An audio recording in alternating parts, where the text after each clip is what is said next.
Bună, haideți să vedeți ce am găsit astăzi prin Jumbo Jumbo și ce am și cumpărat.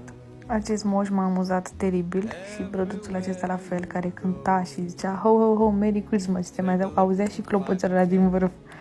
Dar nu le-am luat. Am luat acest cadou fake, am zis că o să-l pun sub brad.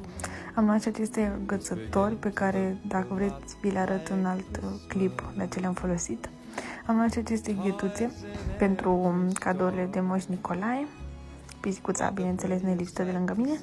Acest sticker pentru geamuri, nu știu cum să zic exact.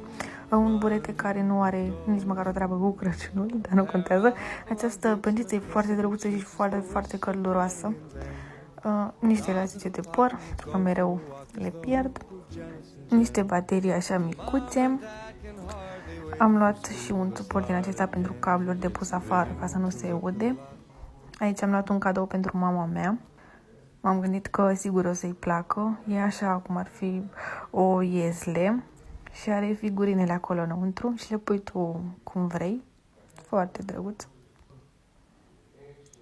Am mai luat și această zăpadă fake, bineînțeles, de pus pe brad. Dacă vreți vă arăt cum am făcut bradul cu acea zăpadă, niște brăduți micuți, niște gene false cu magnet, saci de gunoi care nu au nicio treabă cu Crăciunul și încă un cadou din acesta fake, dar auriu.